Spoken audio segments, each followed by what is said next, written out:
Hello everyone, I'm Renu Mishra here from St. Mary's Convent High School, Mulund. Today we are going to start with the first lesson of History, Standard 6. The name of the chapter is The Indian Subcontinent and History. Student, last year in 5th standard, we have studied the length that there is a close relationship between man and his environment. Like as a human being, we depends upon the environment for our resources, for to fulfill our needs, and for each and every aspects.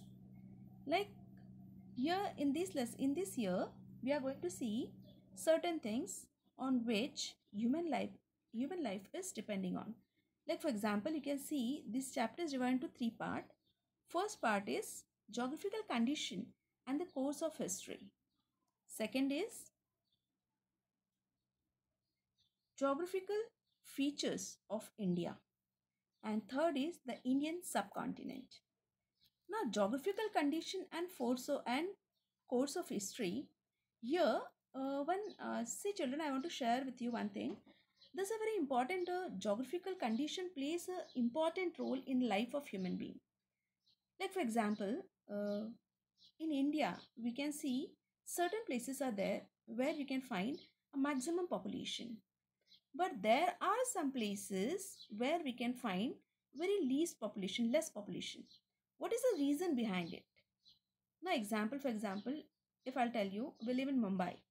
Mumbai is one of the township, one of the city, which is highly crowded, populated city, we can say.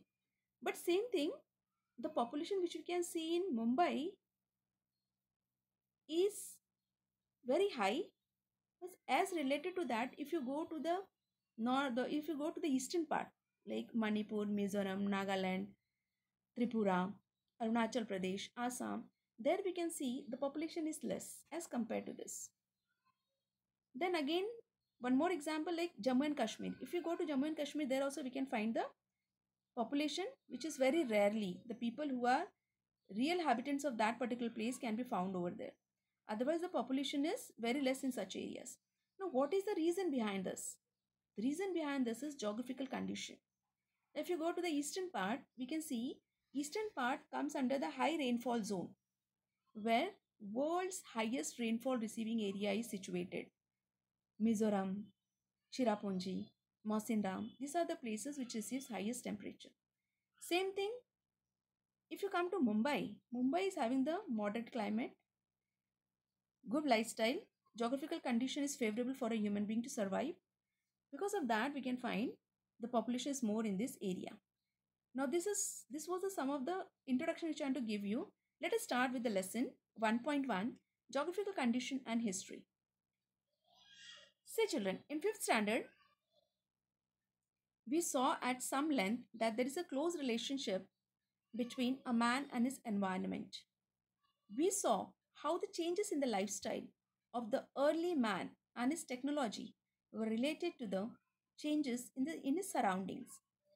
We also revived the history of human civilization, from the Stone Age to the agricultural civilization that flourished on the bank of rivers. Children, always we find the human civilization is found near to the area where the water availability is more. So because of that, most of the time you must be remembering about the Harappan civilization or about the human civilization. Mostly the civilizations are flourishing at the river bank of the rivers, because water is the basic necessity of human being. So human being cannot survive without that. Here it is given from Stone Age to the agricultural civilization. Whenever we can see, if we learn the history, we can see that civilization is mostly flourishing at the bank of rivers. Now, history is coherent account of the significant past event in the progress of human culture. That is time, place, society, and individuals are the four major pillars of history. We cannot write history without them. Of these four components, place is related to geography or geographical condition. In this sense, history and geography are inseparable. History influenced by geographical condition in many ways. Like we say history and geography, these are the two subjects of social studies which are interrelated with each other. Like geographical condition, this is geography, but the lifestyle of human being is a history. So these combining both, we can see the social studies subject is made. Now, here you can see children, some of the pictures are given, and that pictures are about the types of houses. See, there are various types of houses. Pakka houses, then mud houses, hay houses, thatched houses. So what this indicate? According to the geographical condition of the place, the houses are built. For example, in a very hot region, we can find the houses made up of mud. Not only this, but according to the geographical situation, our diet and clothing also depends. Now let us continue with the types of houses below that. Our diet, clothing, housing, our diet, clothing, housing, occupation. In fact, all human life in any region depends to a large extent on its geographical characteristics. For example, the life of the people in hilly region is more strenuous than that of the people on the plain. Not much fertile land is available in the hilly region, while in the plain it is available on a large scale. That is why grains and vegetables are scarce. Scarce means less. As it is given over there, the life of the people, those who live in the plain area, is much more easier than the life of the people, those who lives in the hilly area. Because in the hilly area, the agriculture cannot be done properly. But when it comes to the plain land, we can do the agriculture very properly. And that's why the things are available in the large scale. Things means like the things on which the human life survives, which is very essential, which is very necessary for the growth, for the development of human being. That is why grain and vegetables are scarce in hilly areas. In hilly areas, because agriculture is not done, so because of that, the grains and vegetables are scarce means less. They are scarce in hilly areas. But as compared to that, let us continue with the lesson. In comparison, people on the plains get them in sufficient measures, because people those who are living in the plain area get it in the sufficient quantity. Measure means sufficient quantity, because we can grow it on the plain land. It can be grains and vegetables can be grown very easily, so it is available in the very easily form. Naturally, this has an impact of the diet of the people. Now whatever things are available, people diet is depending on those things. So because of that, you can see the diet of the hilly region people, the diet on the plain land people, the diet in the desert area people differs from place to place, and it totally depends upon the geographical factor. People depend more on hunting and gathering for their food. We also find other such differences in the lifestyle of the people of the hilly regions and those of the plain. Now, there is, if you see the hilly region, the life of the people or the human diet is different as compared to the hilly area. Now, let us start with the next page. Turn the page.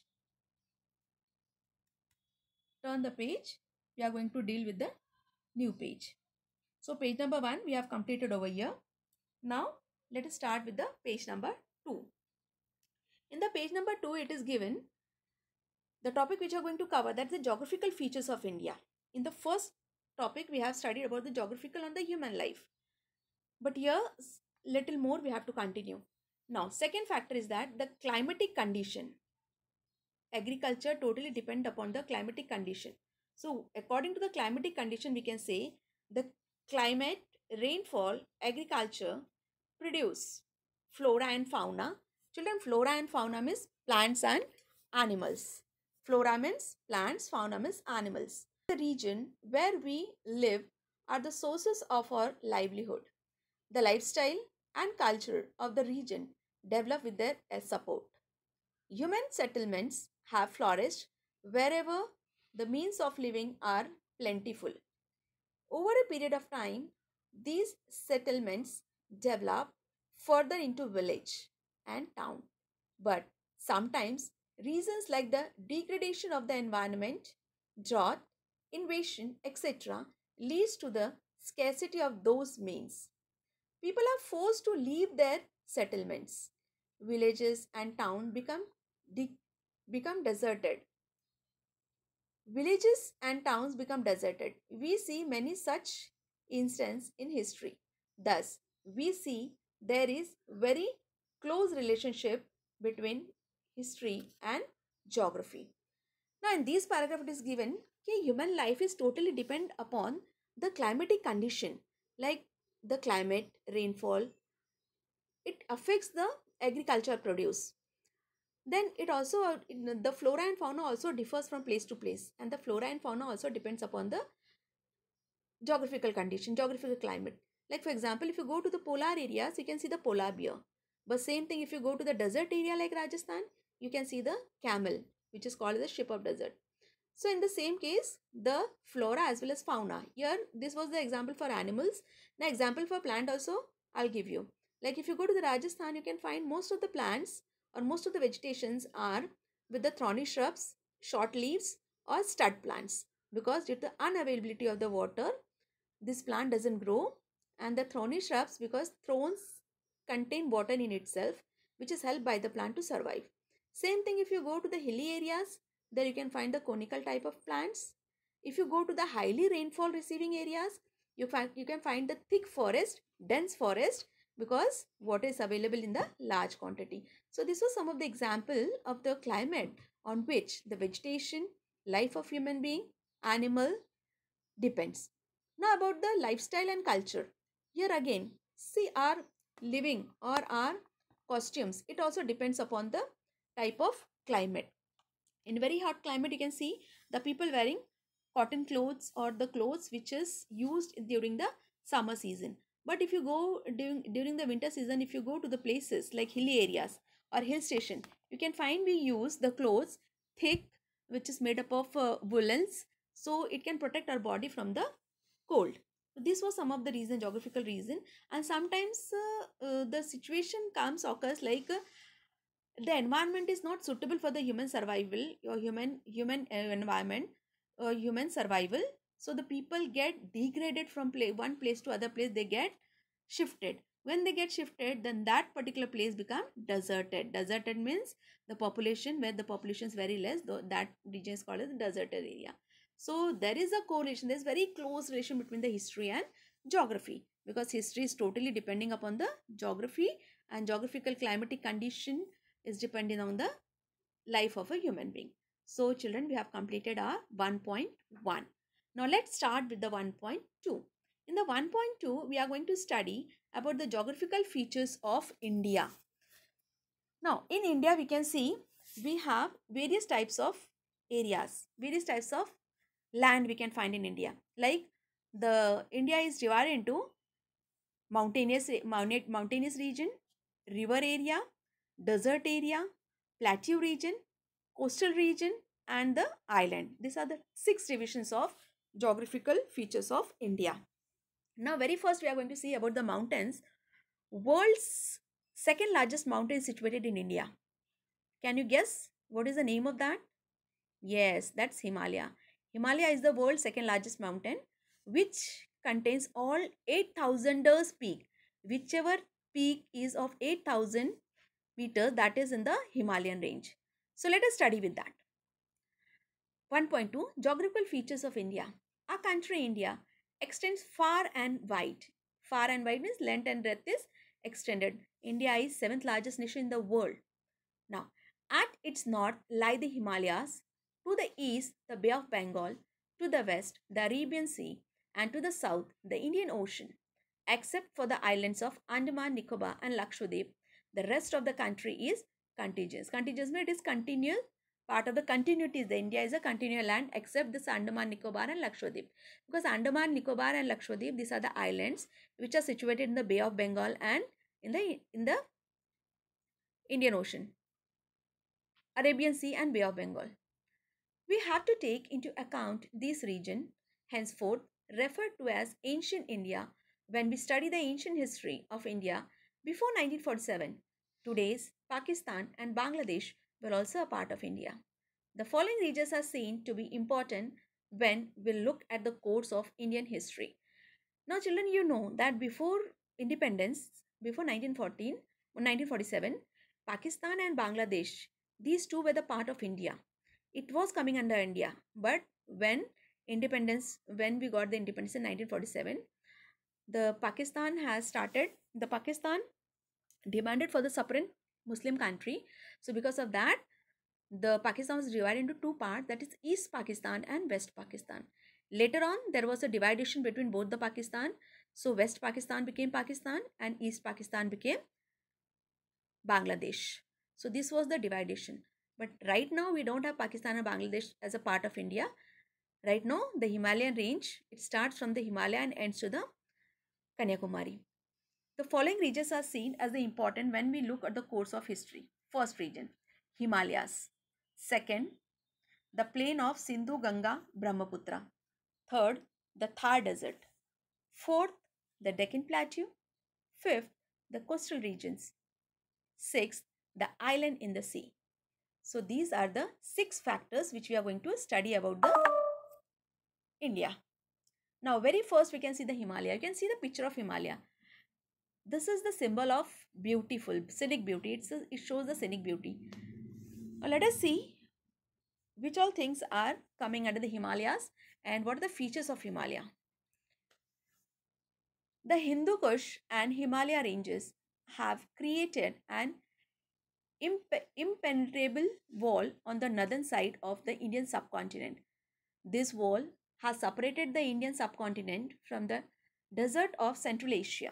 However, there is a land route through the Khyber and Bolan passes in the Hindu Kush mountain.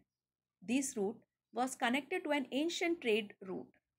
The trade route from China passed through Central Asia and reached Arabia. It is known as the Silk Route or Silk Road because silk was the main commodity exported to the Western countries using this route. The route through the passes was used by many many foreign invaders to enter ancient India. Many foreign travelers also came to India by this route. Now, in the Himalaya Hindu Kush mountain, we can see there is a place, Khyber and Bolan. These are the two places which divides it and it connect the ancient trade route. Ancient trade route means before 1947, before in the ancient time when the trade was done from one country to other country, that time China used to do the trade through this route. And this route is also known as the Silk Route or Silk Road because the trade of silk was done at this particular from this particular place, and silk was the main commodity where the export was done from the Western countries. Now let us see second, the plain of Sindhu, Ganga and Brahmaputra river.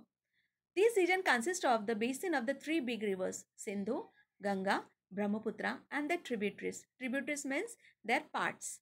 This region extends from Sindhu, Punjab in the west.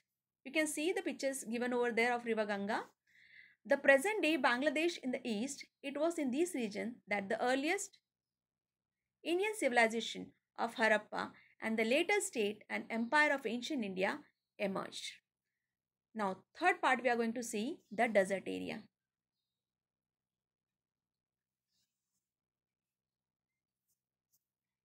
Let us start with the desert area. The Thar Desert spreads across Rajasthan, Haryana and some parts of Gujarat.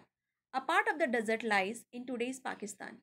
The desert has the Satluj River to its north, the Aravalli mountain ranges to its east, the Rann of Kutch to its south and the Indus River to its west.